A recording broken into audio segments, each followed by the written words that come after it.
He left his briefcase by the door. I bent down to put it away. The zipper split open.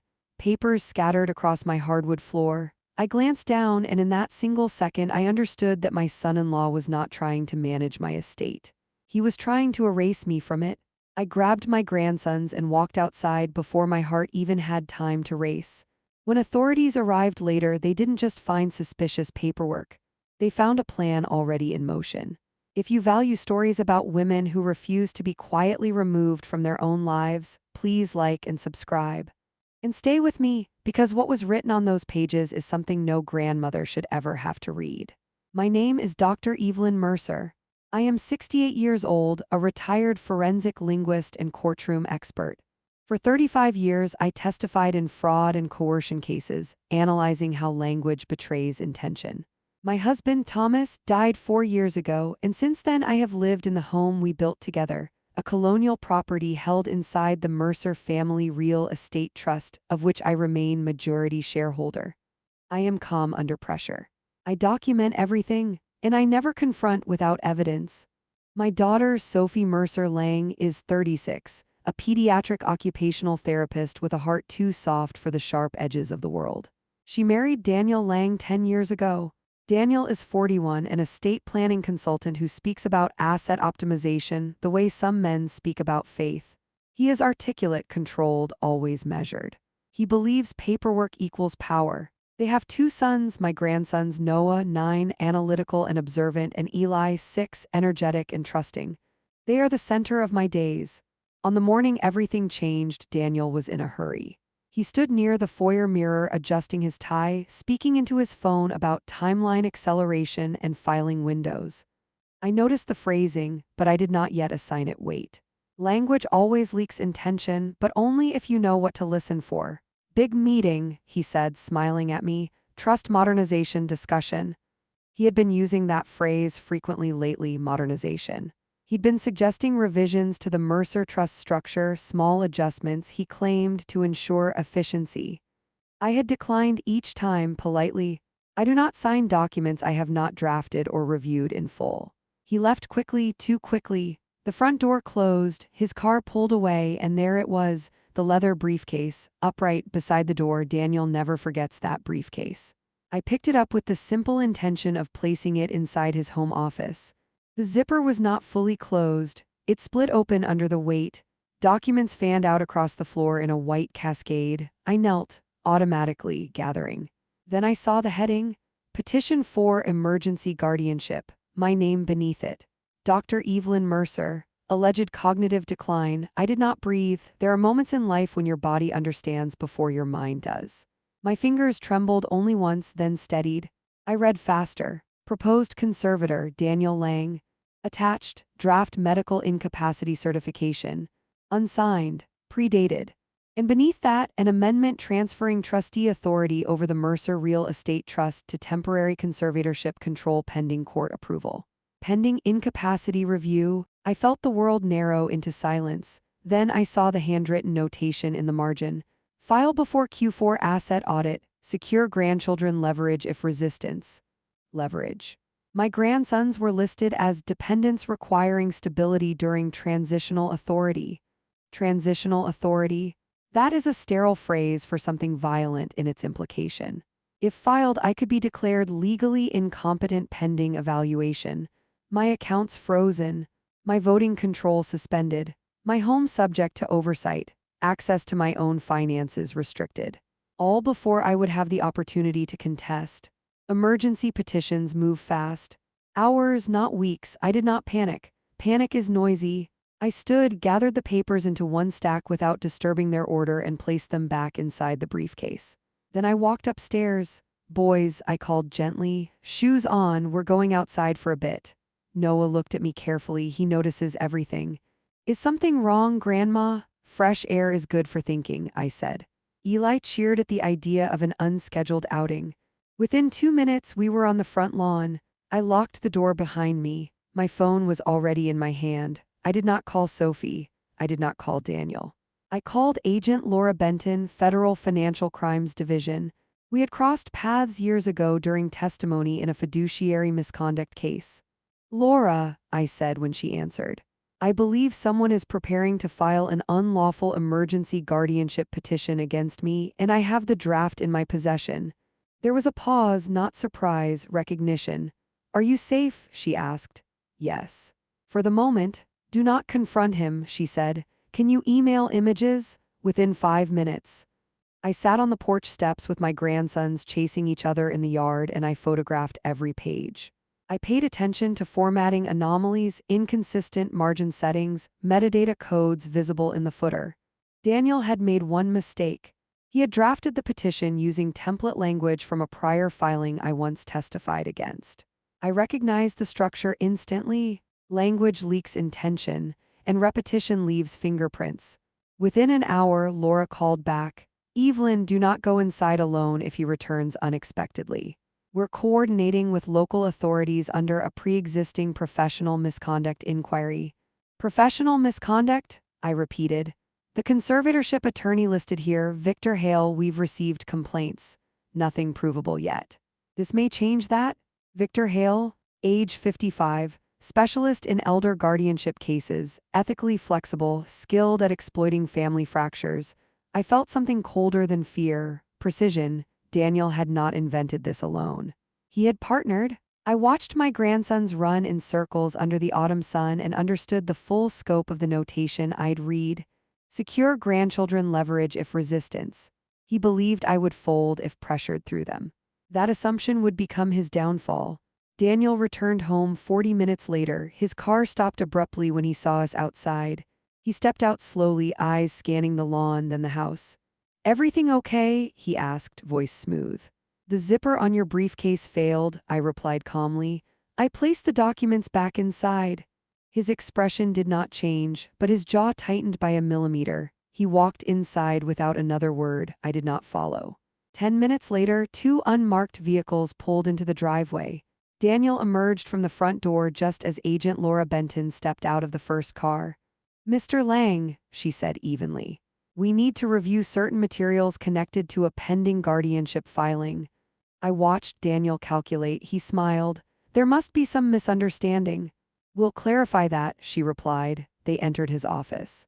I remained outside with Noah and Eli. Within 20 minutes, a third official arrived with a digital forensics kit. When they exited, Daniel's composure was thinner, not broken, but strained. "This is a precautionary review," Agent Benton told me quietly. "What we've seen suggests pre-scheduled electronic submission for 2:14 p.m. today." 2:14 p.m. He had planned to file while I was likely home alone. I felt no anger, only confirmation. "There's more," she added. "We'll be back with a warrant."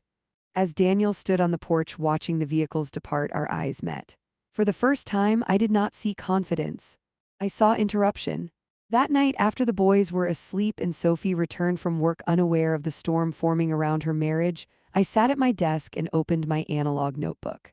Date, time, observation, statement phrasing, behavioral shift. I wrote everything. Documentation defeats deception. Daniel believed paperwork equals power. He forgot that documentation can also dismantle it.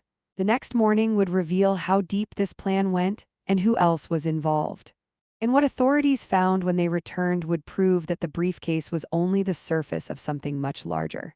The most dangerous part of deception is not the lie, it is the timing. Daniel had scheduled my legal disappearance for 2:14 p.m. the previous afternoon.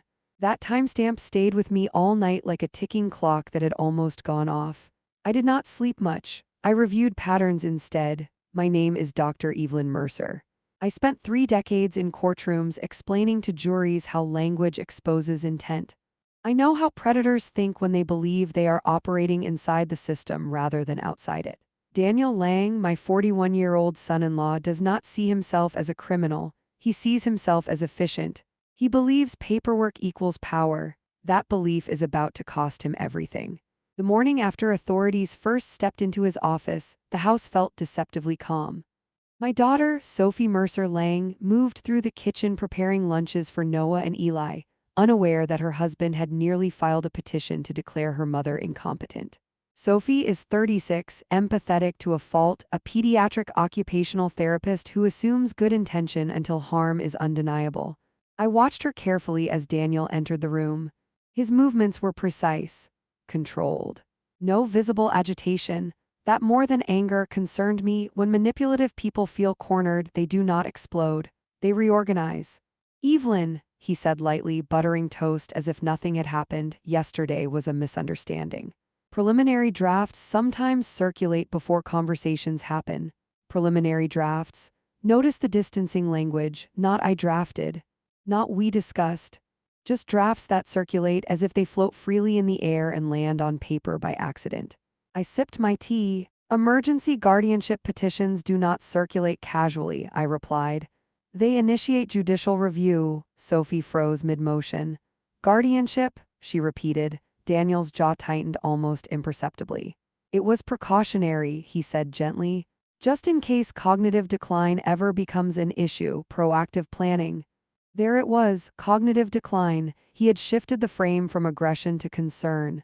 Classic reputational positioning. Sophie looked between us. Mom, is this true? She asked softly. I met her eyes. He prepared documents alleging I am incapable of managing my own affairs. Silence settled over the kitchen. Daniel stepped closer to her. Sophie, this is about protecting everyone. Your mother controls majority shares of the Mercer Trust. If something were to happen suddenly— Nothing has happened, I interrupted evenly. He smiled at me. Not yet. That phrase was not accidental. Language always leaks intention. After the boys left for school, Daniel retreated to his office. Sophie remained standing at the counter, hands trembling. Mom, why would he do that? She whispered. Because control transferred legally is easier than control negotiated emotionally, I said. And he believes he can move faster than anyone can respond. I did not tell her everything yet. Not about the notation referencing the grandchildren as leverage. Not until I had proof beyond inference. By noon, Agent Laura Benton called. We're escalating, she said calmly. The digital audit revealed pre-filled submission credentials linked to a private conservatorship attorney, Victor Hale. Victor Hale, 55, specialist in elder guardianship filings, ethically flexible. Known for fast-tracking incapacity motions before opposition can organize. We're bringing in a cyber forensic specialist, Laura continued. Her name is Maya Chen. She'll need remote access to any digital communications you've received from Daniel regarding trust changes. Maya Chen, former DOJ contractor, believes data doesn't panic. I almost smiled at that. Data doesn't panic, but people do. And Daniel was beginning to understand his timeline was collapsing. That afternoon, Maya appeared on my laptop screen. 34, precise, minimal small talk. Dr. Mercer, she said, I'm going to review metadata from the draft petition you photographed. Within minutes, she began narrating her findings. The document was created 3 weeks ago, revised 9 times. The last edit occurred at 1:02 p.m. yesterday. I glanced at the clock on my wall. He had planned to finalize it minutes before filing. There's more, Maya added. Embedded template language matches prior petitions filed by Victor Hale's firm in 2 other counties. My pulse slowed rather than quickened. Confirmation sharpens focus.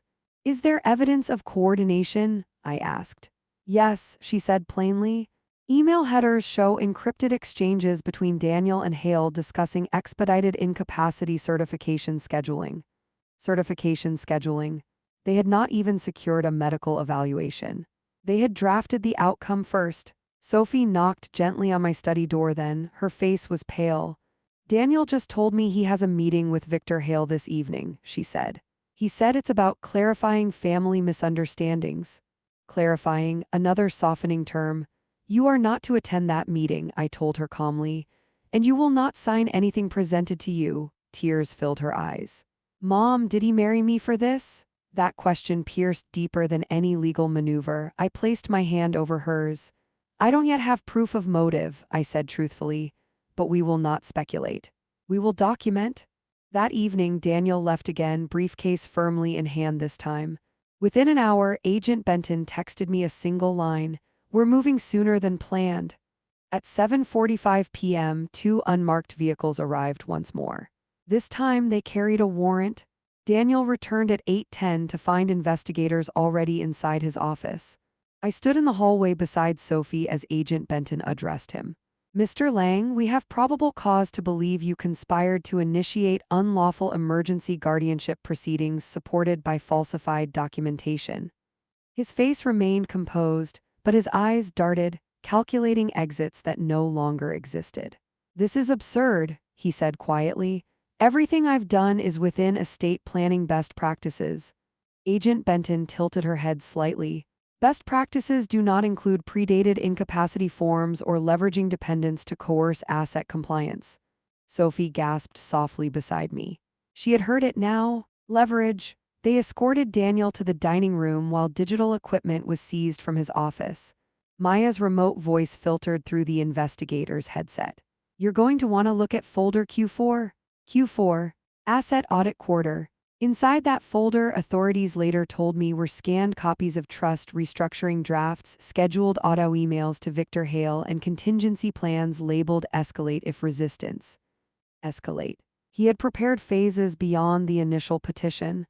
The investigation extended deeper than I had anticipated.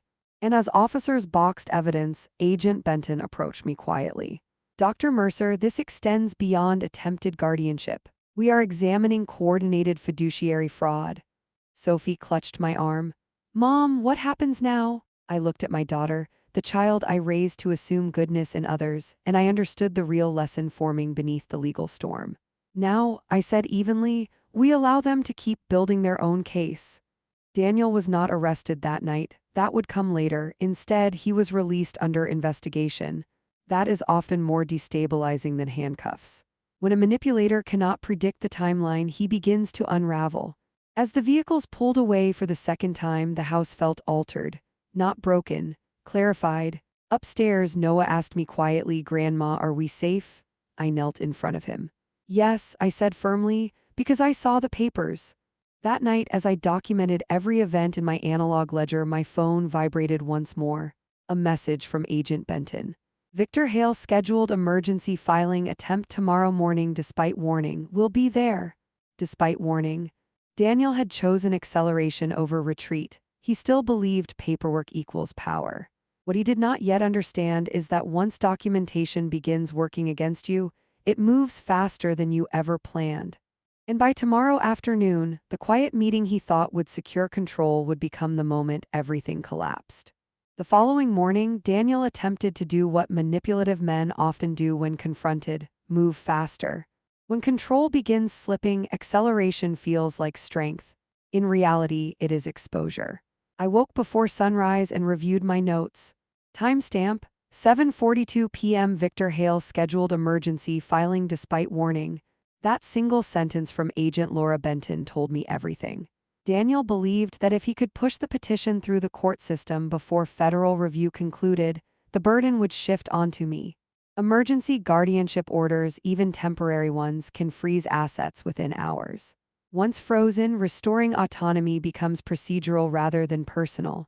Paperwork equals power, that is Daniel's belief. But paperwork also leaves trails. And this morning, that trail would become visible. At 8:15 a.m., Daniel left the house without speaking to me. He did not look at Sophie. He did not kiss the boys goodbye. His silence was calculated, not emotional. Sophie stood in the kitchen, gripping the edge of the counter.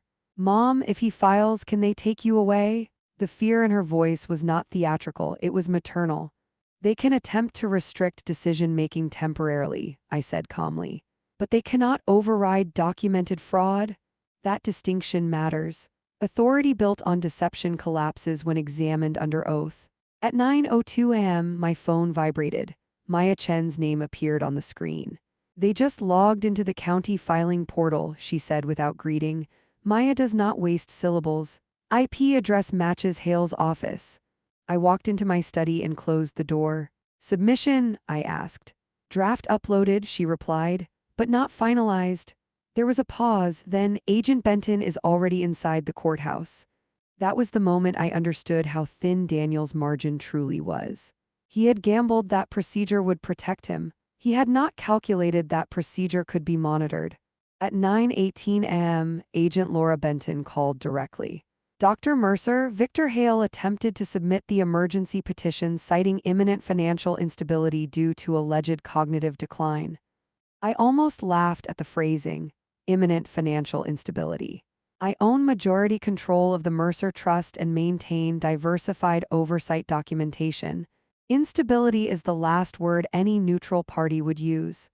The judge flagged inconsistencies, Laura continued. Specifically the lack of a signed medical certification. Of course he had none. He had drafted the outcome first and intended to secure a compliant evaluation later. That reversal is legally fatal. We intervened, she said. The filing has been halted pending investigation.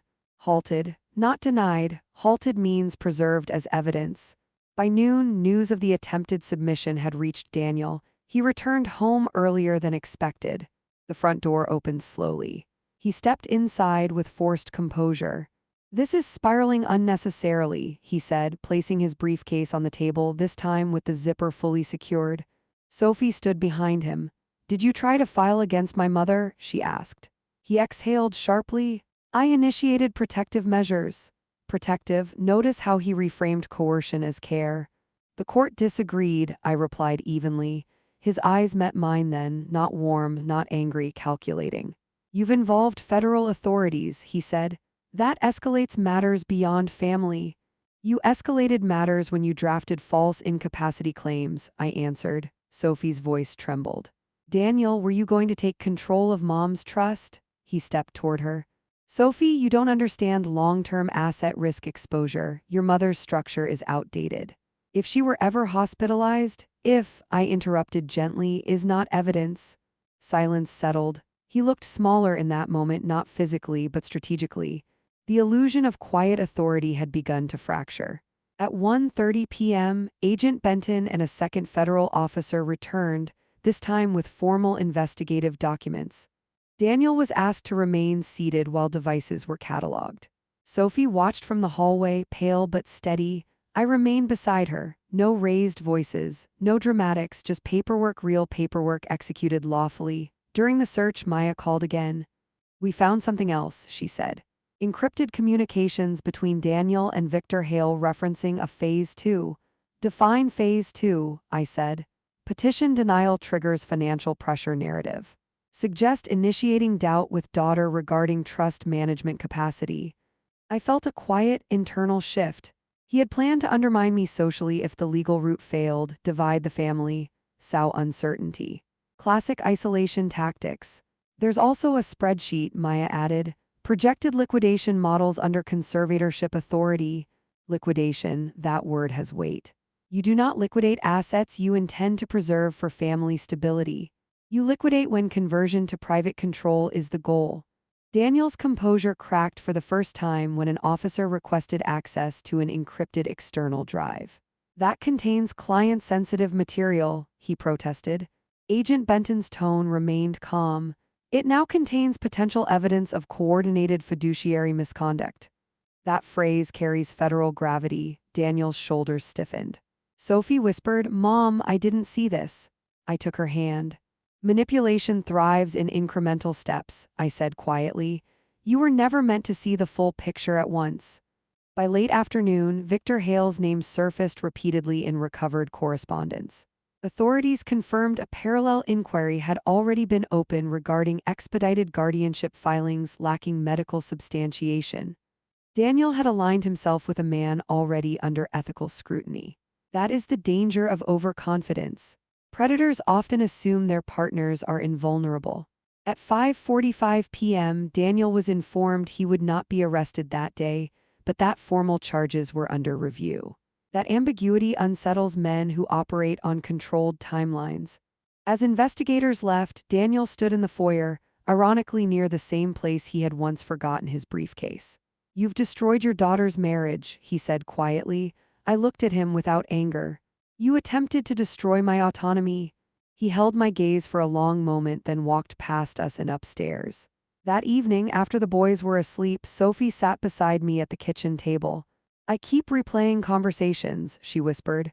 "He kept saying we needed modern governance." I thought he meant tax efficiency. "Intent hides behind technical language," I said gently. "That is why you must always examine who benefits." She nodded slowly. For the first time, I saw clarity replacing denial. My phone buzzed one final time before midnight. A message from Agent Benton.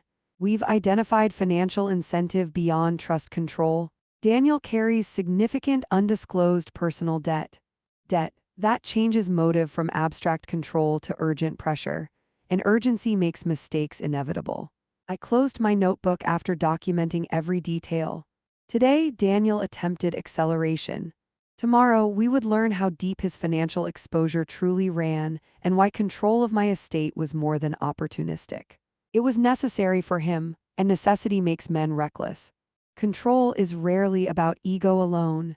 It is usually about pressure, and pressure leaves a financial footprint. The morning after Daniel's failed acceleration attempt, I received confirmation of what Agent Laura Benton had hinted at the night before. Undisclosed personal debt. My name is Dr. Evelyn Mercer, and I have spent my life examining how intention hides inside language. But intention also hides inside numbers. Numbers, unlike narratives, do not perform. They reveal. At 8:10 a.m., Maya Chen called again.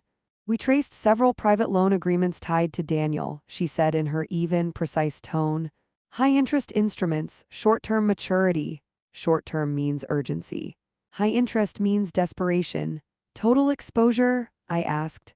Just over $1.8 million, she replied. I closed my eyes briefly, not in shock but in recalibration. Daniel Lang, estate planning consultant, advocate of modernization and liquidity optimization, was privately leveraged at a level that would destabilize anyone operating without immediate capital access. Collateral? I asked. Minimal, Maya said. Most lenders assumed incoming asset restructuring. Incoming asset restructuring, my trust, my property, my liquidity. The pieces aligned with unsettling clarity. This was not about cautious planning. This was about his rescue using my estate as flotation. When Sophie entered my study, I was still holding the phone. Her face was pale but determined. Agent Benton called me, she said quietly. She told me about the debt. I gestured for her to sit. Do you know how long he's carried this? She asked. Likely before the modernization conversation began, I said. Debt predates strategy. Sophie pressed her hands together. He told me investments were maturing, that we'd be in a stronger position by year's end. Year's end. Q4, the same quarter labeled in Daniel's folders. The same quarter he had planned to secure emergency authority. Mom, she whispered, was I just access? That question deserves careful answers. You were trust, I said softly. And trust is the easiest bridge to cross when someone needs control. She exhaled shakily. Downstairs, Daniel moved through the house with a forced calm that bordered on theatrical. He made coffee. He answered emails. He spoke into his phone in the neutral cadence of someone pretending nothing is collapsing. But the language had changed. I listened carefully from the hallway as he took a call. We'll restructure exposure, he said. Temporary volatility, nothing systemic. Temporary volatility, a phrase used to minimize instability. Volatility is not temporary when leverage is unsecured. Later that afternoon, Agent Laura Benton requested I meet her and a colleague at a discreet downtown office. Sophie insisted on coming. Daniel was not informed. Inside the conference room, Laura laid out printed documents, loan agreements, private lending communications, and a summary of transfers Daniel had attempted to mask as consulting fees. We believe he intended to liquidate portions of the Mercer Trust under conservatorship authority, she said evenly. Specifically, the downtown commercial property and 2 long-term rental holdings. I felt the quiet tightening in my chest that comes not from fear, but from insult. Those properties were stabilized assets my late husband and I had built deliberately over decades. Daniel had categorized them in his spreadsheet as rapid conversion units. Rapid conversion means fast sale. Fast sale means discounted valuation. Discounted valuation means cash flow, not stewardship. He wasn't optimizing, Sophie said faintly. He was stripping. Yes, stripping is the accurate word. At that moment, another man entered the room, Harold Whitaker, age 60, ethics board attorney specializing in professional misconduct. Strategic. Measured. Dr. Mercer, he said calmly, Victor Hale is now under formal review. We've identified patterns in his emergency filings, particularly cases involving substantial asset control transfers. How many? I asked. 7 in the past 18 months, he replied. 3 resulted in temporary conservatorship before reversal. 3 families destabilized before correction. That is not error, that is model testing. And Daniel? Sophie asked. Harold folded his hands. If he knowingly coordinated falsified incapacity documentation, he is facing criminal exposure and professional disqualification. Professional disqualification. For a man who believes paperwork equals power, losing license is structural collapse. On the drive home, Sophie stared straight ahead. I don't recognize him, she said. You recognize the version he curated, I replied. Pressure reveals architecture. When we entered the house, Daniel was waiting in the foyer, that same space where his briefcase once split open. Where have you been? He asked. Sophie met his gaze for the first time without flinching. Learning about your debt? The silence that followed was no longer strategic. It was exposed, his jaw tightened. You're being manipulated by fear, he said calmly. Fear, another redirection. No, I answered quietly. We're being informed by documentation. He turned toward me sharply. You think you've won something, he said, but without decisive action, everything you built will stagnate. Liquidity is survival. There it was again, survival. His survival? Whose survival? I asked. He did not answer. That night after the boys were asleep, Daniel packed a small overnight bag. I need space, he said curtly. Sophie did not stop him. That was the first true shift. When he left, the house felt quieter, not emptier. Quieter. At 10:37 p.m., Agent Benton texted me, Victor Hale's firm servers seized. Evidence confirms coordinated guardianship strategy template. Daniel referenced as internal facilitator. Internal facilitator. That phrase would appear in court records soon enough. I closed my notebook slowly. Daniel had attempted legal erasure to cover financial collapse. He believed speed would outrun scrutiny. But scrutiny, once activated, does not retreat. Tomorrow, federal charges would move from review to preparation. And when they did, Daniel would realize something irreversible. He had not been restructuring my assets. He had been documenting his own downfall. There is a moment in every unraveling when the person losing control makes one final attempt to regain it, not through force, not through law, but through negotiation. That is the moment you learn who they truly are. Daniel returned 3 days after he left with his overnight bag. He did not come back defeated. He came back strategic. I was in the sunroom reviewing trust ledgers when I heard the front door close. His footsteps were slower this time. Measured. Evelyn, he said evenly. He only uses my first name when he is positioning himself as an equal rather than an in-law. We need to discuss resolution. Resolution. A word that implies mutual misunderstanding rather than unilateral misconduct. I closed my ledger calmly. What kind of resolution? I asked. He sat across from me, hands folded, no visible tremor. But his breathing was slightly shallow. That is the first physiological indicator of suppressed stress. Withdraw the federal involvement, he said. I'll abandon the guardianship filing entirely. We restructure the trust cooperatively. No courts, no charges. There it was, the offer. When someone facing exposure pivots to compromise, it means evidence has outpaced confidence. You cannot withdraw a federal inquiry, I replied gently.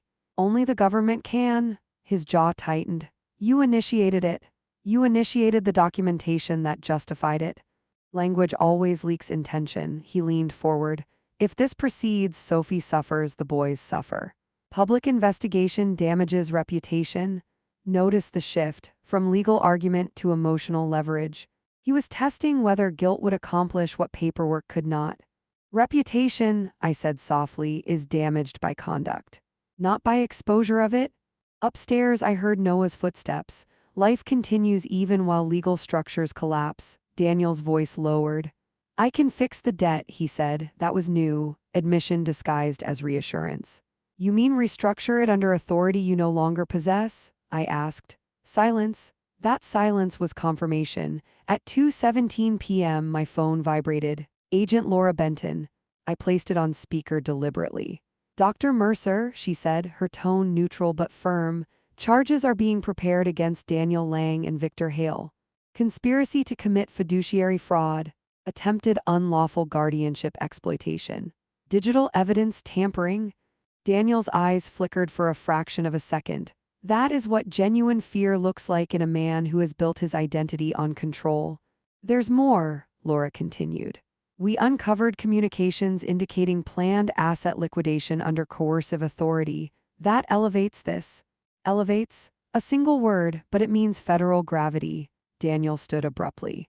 This is disproportionate, he said sharply, his composure fractured for the first time. I never filed anything successfully. Attempted execution, Laura replied calmly, is sufficient when intent is documented. Attempted execution.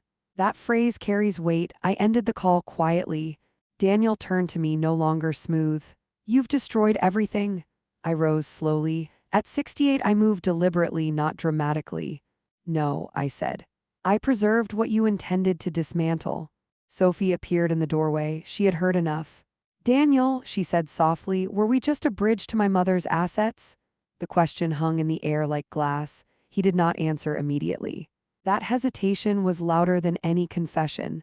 I built a future for this family, he said finally. On leverage, I replied. He looked at Sophie again. You don't understand financial pressure. Sophie's voice steadied in a way I had not heard before. I understand deception now. That was the moment her denial fully dissolved. Not in anger, in clarity. Later that evening, Agent Benton arrived in person with formal notice documents. Daniel was served at the dining table he once used to discuss modernization proposals. There is a quiet irony in watching a man who worships paperwork receive it as consequence. As he read, his breathing changed again, shorter, uneven. Victor Hale has been detained, Agent Benton added. His firm's internal communications confirm systemic exploitation. Systemic, not accidental. Daniel lowered the documents slowly. What happens now? He asked, no longer strategic, just uncertain. Now, Laura replied, the system you attempted to weaponize examines you. After they left, Daniel packed again. This time there was no performance, just quiet extraction. Sophie stood at the base of the stairs watching him. I loved you, she said, not pleading, not accusing, just stating fact. He paused briefly, then continued packing. That pause told me everything. Love was never the operational driver. Control was. When he walked out the door, he did not slam it. He closed it carefully. That is how men who believe in optics depart, hoping for a narrative salvage. The house felt different again, not tense, cleansed. Later that night, Maya Chen sent a final update. We confirmed Daniel attempted to pre-schedule asset conversion triggers contingent on guardianship approval. Time-stamped and archived. Archived, digital permanence. There is comfort in that word. Harold Whitaker followed with his own message. Professional disbarment proceedings initiated for Hale. Daniel's consulting credentials under review. Consulting credentials under review. For a man who believed paperwork equals power, losing the right to draft it is structural extinction. Sophie sat beside me on the couch long after the boys were asleep. Mom, she said quietly, how did you stay so calm? I considered the question carefully. Because panic helps the aggressor, I said. Documentation helps the truth. She leaned her head against my shoulder like she used to as a child. Outside, the night was still. Inside, the future was uncertain but no longer threatened. Federal charges move slowly, but they move with weight. And tomorrow, the public dimension of this story would begin. Because once filings become indictments, privacy ends. And Daniel had never prepared for that kind of exposure. There is a difference between suspicion and indictment. Suspicion lives in private rooms. Indictment lives in public record. The morning the charges became official, I was sitting at my desk reviewing the Mercer Trust annual performance summary. Numbers steady, assets stable, structure intact. Daniel had called it outdated. Federal prosecutors would soon call it motive. At 9:06 a.m., Agent Laura Benton sent a brief message. Filed. One word, that was all. Within an hour, it became searchable public record, United States v. Daniel Lang and Victor Hale. Conspiracy to commit fiduciary fraud. Attempted unlawful guardianship exploitation. Wire fraud, digital evidence manipulation. I read the language carefully. Legal phrasing is deliberate. Prosecutors do not embellish, they construct. The indictment cited the drafted emergency guardianship petition, the predated incapacity forms. The liquidation projections labeled Q4 conversion. It included excerpts from encrypted communications referencing accelerated authority capture. Authority capture. That phrase had not come from me. It had come from Daniel's own language. Language always leaks intention. Sophie sat across from me, hands clasped tightly. "It's real now," she whispered. Yes, real and irreversible. By midday, Daniel was arrested. There was no dramatic scene at our house, no flashing lights in front of the boys. He was taken into custody at a downtown parking structure following a scheduled meeting he believed was about negotiation. That detail matters. Men who believe in control often assume every conversation is leverage. They rarely anticipate finality. Agent Benton called personally. "He was cooperative," she said evenly. "Victor Hale was taken into custody this morning as well." "And bail?" I asked. "Denied pending hearing. Risk assessment includes financial instability and potential witness interference." Witness interference? That likely referred to Sophie. Or me. I felt something settle inside me, not satisfaction, not triumph. Closure of a door that should never have been opened. That afternoon, reporters began calling. I did not answer. Public exposure is not my priority, protection is. Harold Whittaker called next. "Hale's disbarment hearing will proceed immediately," he said. "His license will be suspended within days." Disbarment is a quiet execution for a lawyer, slow, permanent. "And Daniel?" I asked. "Professional credentials frozen," Harold replied. "No firm will retain him under indictment. Paperwork equals power, until it removes your ability to draft it." That evening, Sophie and I sat at the kitchen table after the boys were asleep. "They'll ask questions someday," she said softly. "Yes," I replied, "and we will answer with truth, not secrecy." She looked at me carefully. "Were you ever afraid?" I considered that honestly. "Not of losing assets," I said. "Of losing access to you, to the boys. That was his leverage point." Sophie swallowed hard. "He underestimated you." "No," I said gently. "He underestimated documentation." At 8:42 p.m., Maya Chen sent a final encrypted file.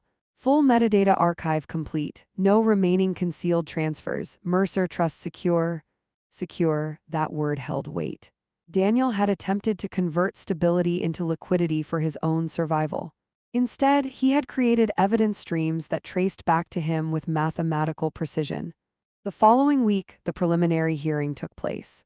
I attended not out of vengeance, but out of principle. Daniel stood at the defense table in a dark suit, composed but thinner in posture. When the prosecutor outlined the guardianship attempt, the courtroom shifted subtly. There is something uniquely unsettling about exploiting incapacity law for financial gain. The judge's expression did not soften once. "You attempted to remove autonomy through fabricated urgency," the judge stated evenly. Fabricated urgency? That phrase captured everything. Afterward, Daniel requested a moment to speak with me privately in the hallway. Agent Benton remained within view. "It didn't have to escalate like this," he said quietly. His voice lacked its former certainty. "You escalated it the moment you drafted incapacity claims," I replied. "You forced my hand." There it was again, the transfer of blame, even now. "No," I said calmly. "You forced your own exposure." He looked at Sophie once more before being escorted away. For a fraction of a second, something like regret crossed his face.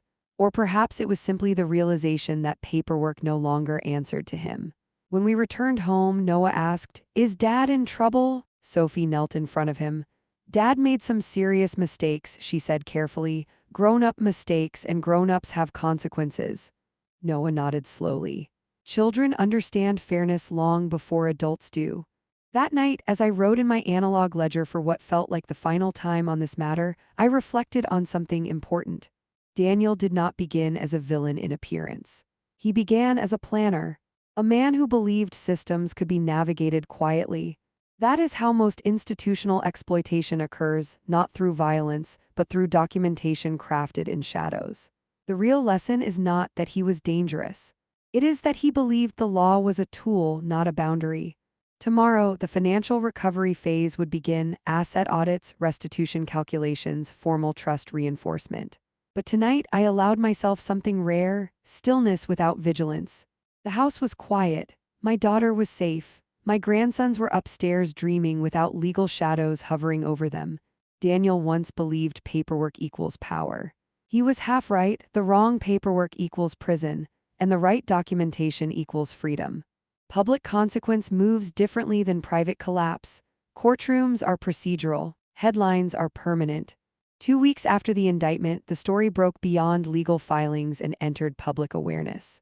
It was not sensationalized. It did not need to be. A state consultant charged in attempted guardianship fraud. That headline alone was enough. Daniel had built his identity on professional trust. And now trust was the very thing dissolving. Sophie called me from her clinic that morning. "Parents are asking questions," she said quietly. "Not cruelly, just carefully." I understood. Public scrutiny does not stop at the accused. It ripples outward. "Tell the truth," I advised her. "Short, calm, no defense, no shame." There is power in refusing to narrate what you did not do. That afternoon, Agent Laura Benton updated me. "Victor Hale has agreed to cooperate," she said evenly. Cooperation. That meant leverage. Hale's communications archive was deeper than we had initially seen. He had maintained templated language for emergency conservatorships, pre-drafted incapacity narratives customized only by name and date. That detail chilled me more than Daniel's personal betrayal. It was not improvisation. It was pattern. "How many?" I asked. "At least 9 similar filings in 3 counties," Laura replied. "Yours was the only one interrupted before court review." Interrupted. That word carried weight. If I had ignored that briefcase, if I had signed those modernization drafts without reading the metadata, if I had dismissed the shift in Daniel's language, authority could have been reassigned in less than 30 days. I ended the call and sat very still. This was no longer only about our family. Sophie came home early that evening.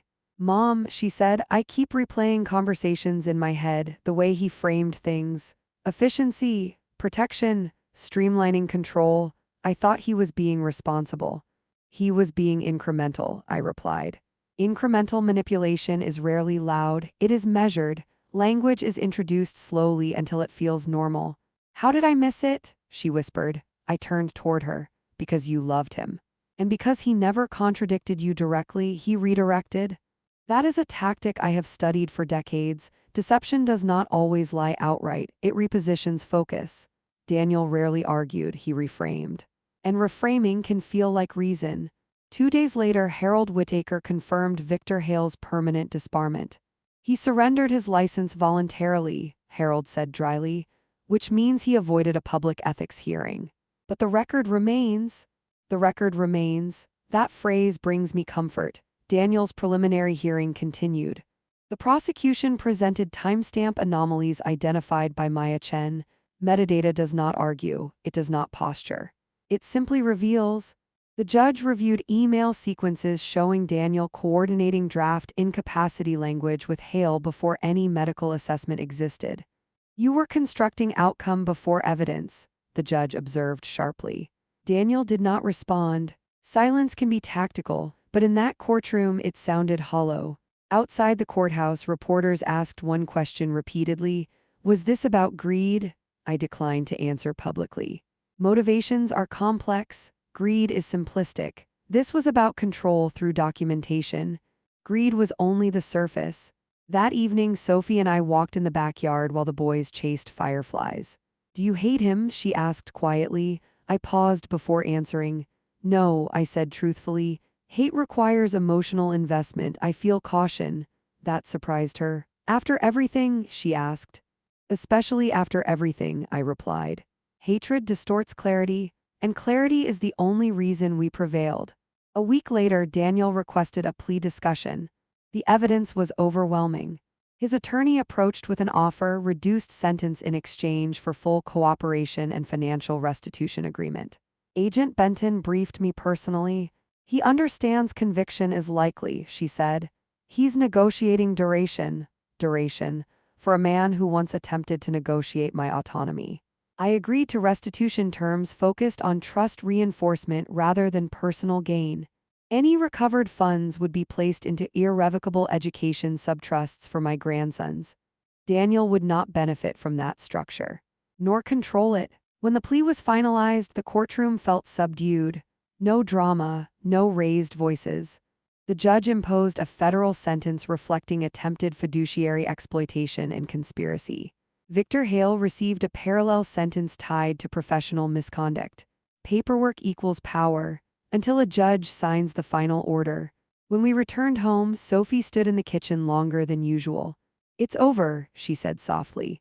"Legally," I corrected gently. "Emotionally takes longer," she nodded. "Healing does not follow court calendars."